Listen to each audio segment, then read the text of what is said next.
Hi, I'm Stevie Fernandez. And I'm Trish Whitmer. Hi there, and thanks for taking time to be a part of this week's Explore Tulsa. You know, sometimes it's easy for us to forget how good we have it. Well, take Trish, for example.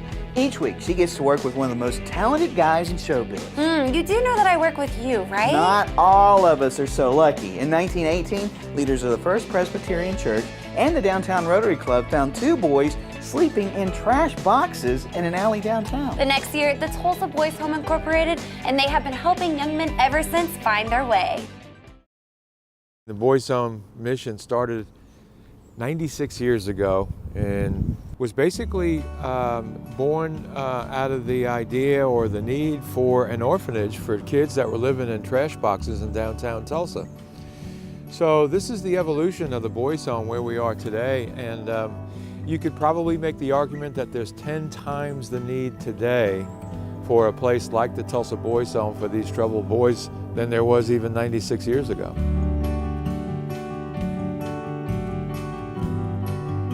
So I came in 1997, and when I came, I had a relationship with the Child Welfare Department of the Department of Human Services. And when they heard that I was here, they contacted me and desperately needed more beds for boys who were adjudicated deprived, which means they were abused physically and sexually and certainly emotionally. And so we decided that we would build for some expansion. So we entered into a contract with DHS for 40 beds for boys who are wards of the state whose parental rights were terminated by the courts.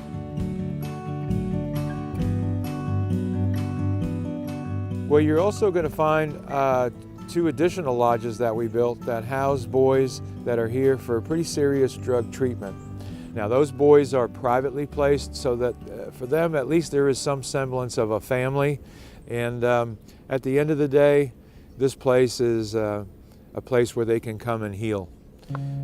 That's what we do. We instill hope and provide healing so that these guys can have a future that sometimes, maybe oftentimes, they thought never possible in their future.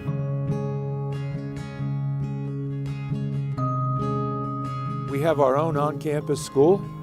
Our teachers are actually part of the Sand Springs school system, and they work magic with these guys. I don't know how they do it. And it's kind of like the old one-room schoolhouse concept, because the boys travel in their lodge, with the groups that they live with, and so the ages vary from 11 to 17 years old.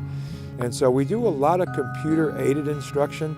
So our technology is top flight, first class. We use that to kind of help the boys get back on track with their academic pursuits.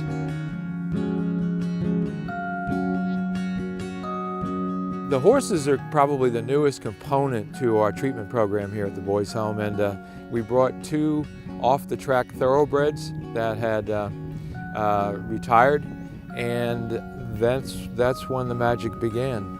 And now we have, I think, about 20 horses on campus, and the boys are heavily involved with the horses, taking care of them, learning how to ride them. We do a brand of therapy that's called equine-assisted psychotherapy with the boys that is amazing. It's just so powerful, and I wouldn't have believed it if I haven't seen it with my own 2 eyes.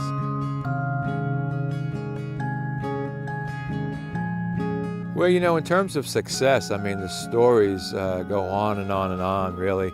We have guys that have gone on to leave the Boys Home and become doctors and lawyers and butchers and bakers and candlestick makers, and soldiers. There are guys that we're tracking, that we keep in touch with right now that are over in the Middle East, in Afghanistan and in Kuwait.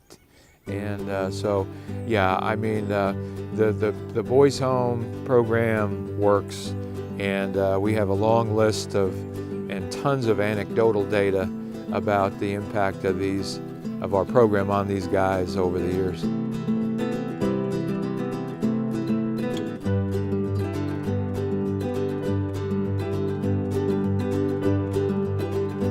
When we see the light bulbs come on, and we see these guys, the metamorphosis that takes place from a boy that walks in with his head down, dejected, discouraged, lost all hope, in despair, and to see him leave the boys' home and walk out the front door with his head held high and his flags are flying, that's what it's all about. And that's what gives us the inspiration and the motivation to keep on going. These guys inspire us, maybe even more than we inspire them sometimes, to kind of keep going.